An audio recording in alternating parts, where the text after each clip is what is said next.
Hello. So I've had quite a few comments asking how do I sync up the OP1 to the modular? And there's a couple of different ways that I do it. One of them is very easy and the other is a bit more complex. So I thought I would make a quick video showing you how to do it and why it's a cool thing.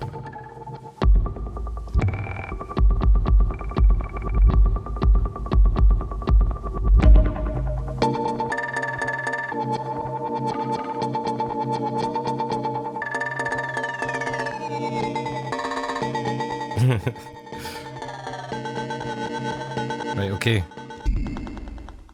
Let's get started.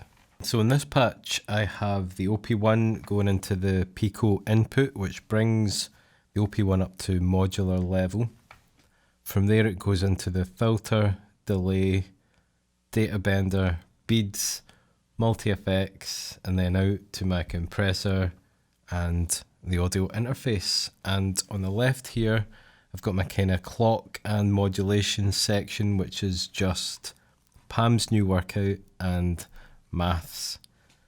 So Pam's new workout has 8 different outputs and you can have them do a whole host of different things. But in this patch, I have channel 1 clocking the data bender, channel 5 is clocking beads, and channel 4 is going to channel 4 of maths, which is then modulating the filter cutoff on the UVCF. And you can hear that if I play the OP1, that it is in sync, the filter modulation is in sync with Pam's. And if I stop Pam's, there's no modulation at all.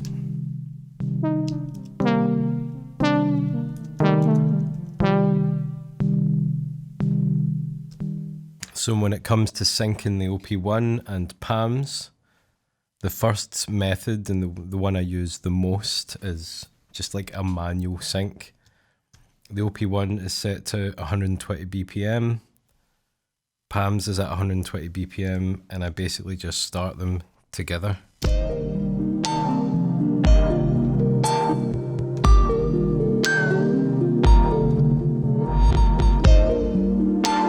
And this works for me 99% of the time.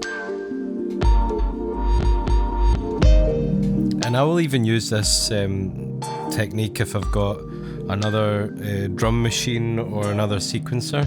I'm quite happy to just try and hit that in time with this.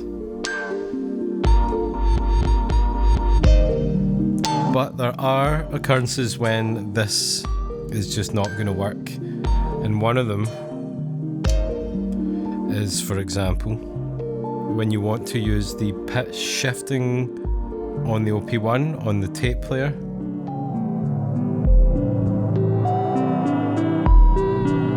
Which is an effect I really love. But if I look at the BPM now, it's at 100.9. Pam's is still at 120. So none of this is in sync anymore.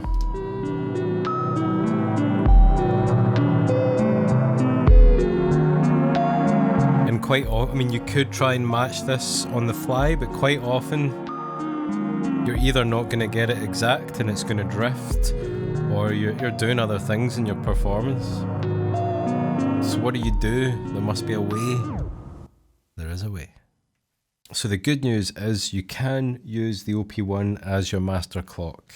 And to do this, you want to be in the BPM page and scroll along till you find PO Sync, which is the pocket operators. And I actually forgot that I had this pocket operator until I was planning this video. And years ago, I lent this out to a friend, and when he gave me it back, it was broken. And if you're watching, I've never forgotten, and I'll never forgive. But anyway,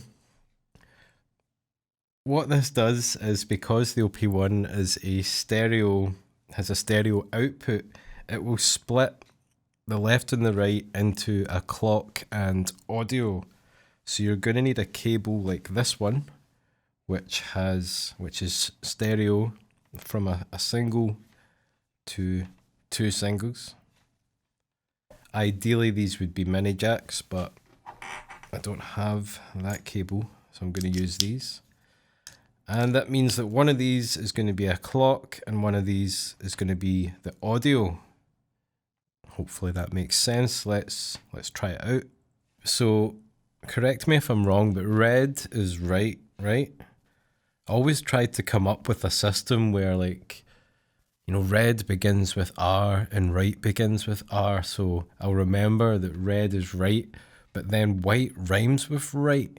So maybe white is right. And that's the confusion that I often deal with. But I think red is right and white is left.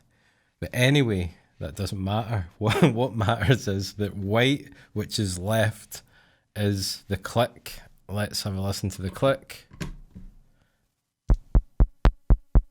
Excellent. You can hear the click. And red, which is right, is the audio.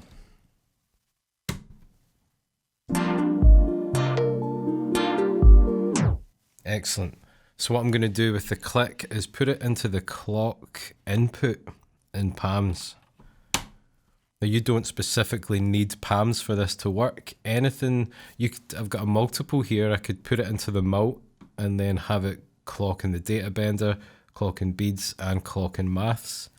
I could even have it just going into maths and have the outputs clock in various things. So you don't need palms for this to work. You just need the splitter cable. And this is a moment of truth now. You do need to activate this actually.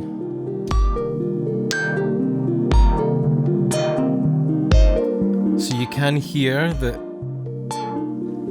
the filter modulation is in time with the track. Now let's slow down the track and see if it stays in time.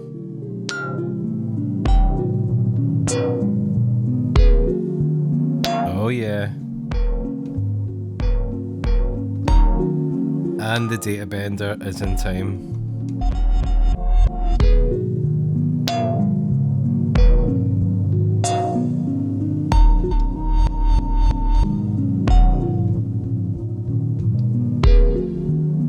And the BPM is, oh, it doesn't actually tell you. You can have a look here. It's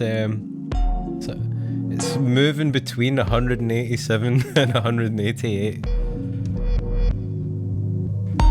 Which means it must be somewhere in between.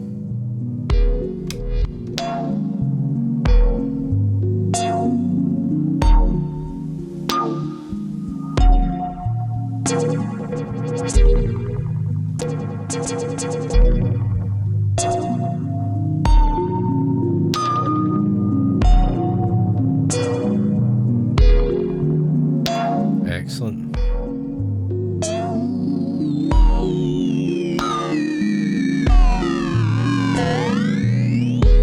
So hopefully I didn't make that any more complicated than it needs to be.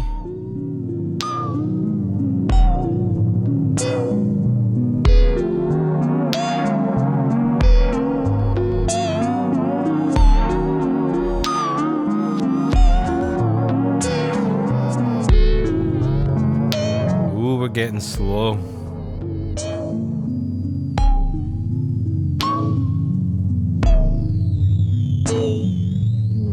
Isn't it just cool to know that you can use the OP1 as your master clock?